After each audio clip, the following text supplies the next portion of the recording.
The Wild West, a fascinating time in American history, has captured our imaginations like no other.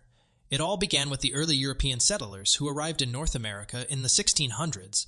However, the true heart of the Old West, filled with cowboys, sharpshooters, gold seekers, and outlaws, thrived from the 1850s to the early 1900s. Tales in affordable novels and Western movies spun tales of a rugged frontier where brave individuals set out to conquer a harsh and lawless land.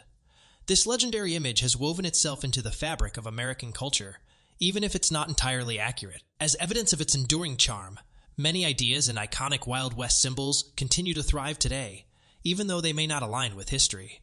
In this journey, we'll debunk 7 of the most widespread misconceptions. Myth number 1. The Wild West was a place where everyone packed a 6-shooter. In the movies, it seems like every cowboy, cowhand, and mysterious wanderer carried a trusty revolver or a rifle.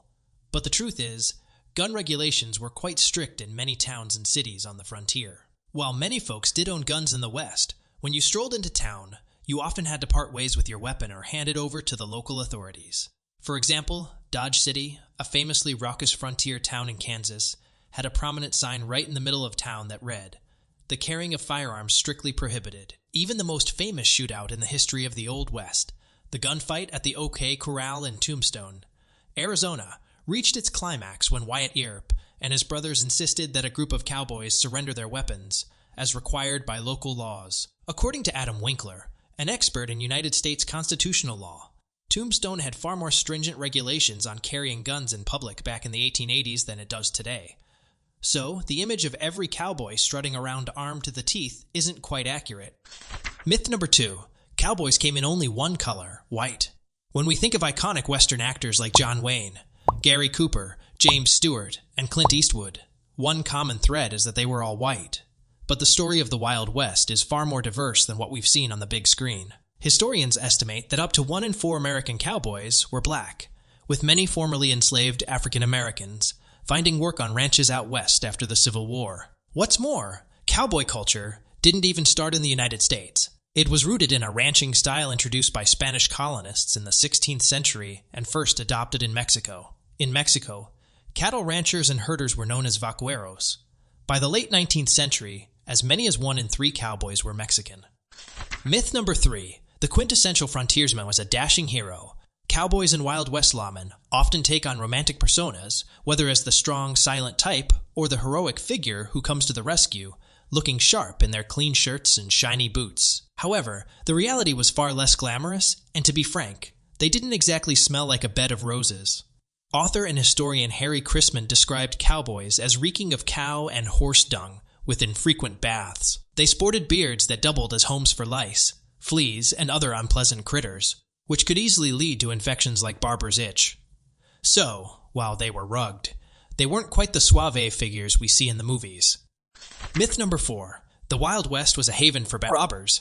If we take westerns at face value, robbing banks was practically a daily hobby for any outlaw worth their salt. They'd swagger into town in broad daylight, hold up a bank, ride away with bags of cash, and vanish into the wilderness. But this is more Hollywood than history. According to historian Larry Schwartz, there were fewer than 10 confirmed bank robberies between 1859 and 1900 across 15 frontier states. Some other sources suggest slightly higher numbers, but it's still way less than you'd expect. In fact, as Schwartz pointed out, modern-day Dayton, Ohio, probably sees more bank robberies in a year than the entire Old West witnessed in a decade, or maybe even during the entire frontier era.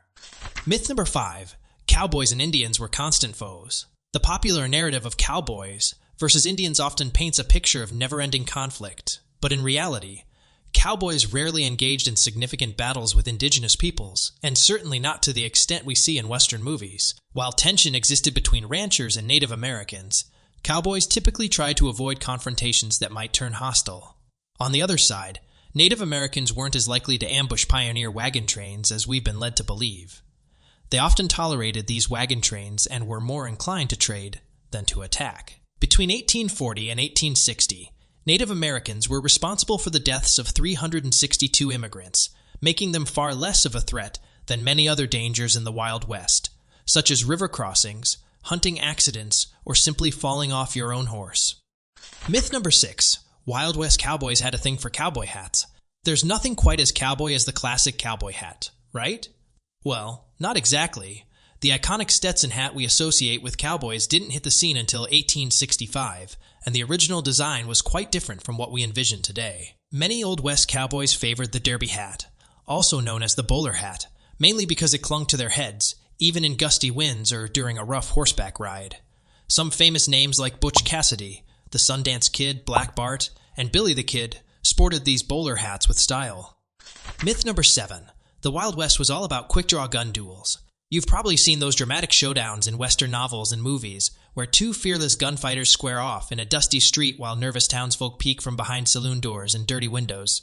But, truth be told, these kinds of duels were incredibly rare. Real shootouts were typically chaotic and unplanned, often involving more than just two folks and bullets, flying every which way.